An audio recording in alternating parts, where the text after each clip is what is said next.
to the residents of Wajir now. As of yet, there is no known cure for Down syndrome, a chromosomal abnormality caused by an error in cell division. However, researchers across the world continue to explore new treatments that may improve individuals' development outcomes and quality of life. On this episode of Health Digest, Gloria Milimu explores whether emerging technologies like gene editing hold a possible cure. Take a look.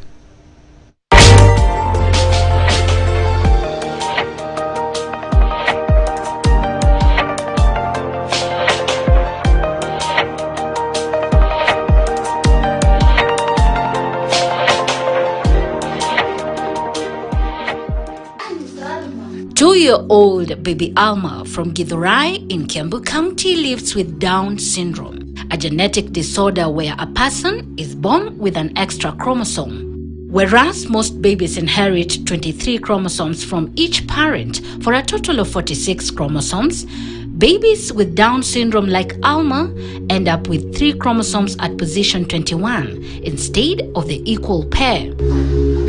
It is estimated that it affects 1 in every 700 babies in Kenya. Alma is my only daughter. Hatukujua yeye akizaliwa ama ata condition. Nilikuwa najuanga tu kuna Down syndrome, but sikuifikiria ama kuona ama ku-interact na mtu karibu. There is no definitive known reason why it occurs. However, distinctive features like slanted eyes, a flat facial profile and nose, short and chubby fingers, and delayed child milestones, among others that characterize the condition, were the first signs that prompted Oliver Njenga and his wife Leah Mwoki to swing into action. Nilizaliwa niliona ni kasichana tu, kasichana. Kalikuwa ka light skin kazuri, lakini zile features za mtoto zile za Down syndrome. So nilinotice hizo tu, lakini kafikiri labda ni katoto. Kuna wakati moja nikashangaa mtoto ana delay sana, kwa sababu nimelea wa kwanza na nimelea wa pili. Nikaona mtoto ana delay in everything. Kama ile tummy time amechelewa. Hapo na hapo nitaka kujua ni nini hiyo. Nijue ni nini, nahitaji nini, inavikoaje.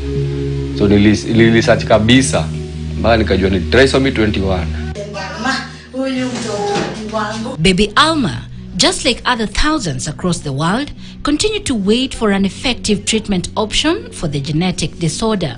But until that happens, they are confronted with lack of treatment for the condition itself, save for the variable effects it has on health, as explained by Dr. Catherine Oyeke, a pediatric neurologist from Nairobi. The management of Down syndrome is basically anticipating certain complications or comorbidities, making sure that parents are empowered and prepared to understand whatever would be challenges so that they're not so challenging when you encounter them. Most screening, she explains, would be initiated fairly early on and would involve a multidisciplinary team. This would be the planning of developmental assessments, the planning of hearing assessments, the planning of visual assessments, cardiac assessments, immunological assessments. All these are things that can be planned and anticipated in advance. But it is not all doom and gloom for this demographic.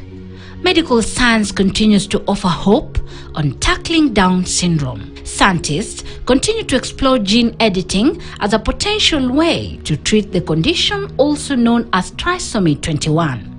Using a gene editing technology known as CRISPR-Cas9, Japanese scientists made promising strides in the extraction of extra chromosomes that causes Down syndrome. According to the research published in the PNAS Nexus Scientific Journal on the 18th of February 2025, the scientists managed to eliminate the 3rd chromosome in trisomy 21 cells grown in test tubes. The technique used by the researchers is said to have been able to identify and precisely target the duplicated chromosome, ensuring that after removal, each cell retained 1 copy from each parent rather than 2 identical. Although advances are certainly being made in gene editing to be able to combat genetic disorders like Down syndrome, major hurdles remain to be overcome before an effective treatment option is available, as explained by Dr. Oyeke. We don't as yet have that specific remedy simply because you're looking at an entire chromosome. So what is available at the moment for most of gene editing would involve small sections of chromosomes, but then the breadth of involvement of Down syndrome, being that it affects an entire chromosomal package, means that they'd have to find a way to edit all the 326 gene pairs that are carried on that chromosome, and that's still a tall order in this day and age. Whereas the method is not yet ready for use in living organisms due to its potential to alter the remaining chromosomes, the neurologists say the quality of life of people living with Down syndrome like baby Alma can be improved by meeting their healthcare needs. These children function in spaces where they need support, families need support. Yu mtoto ni 24 hours surveillance, kama unafaa kuwa ukimuona.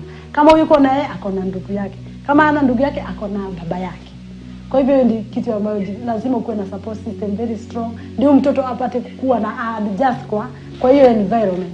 As researchers continue to burn the midnight oil in a bid to find cure for Down syndrome, experts say the need to improve our support systems in a bid to ensure the health and well-being of people with Down syndrome cannot be overlooked. Gloria Milimu, KTN.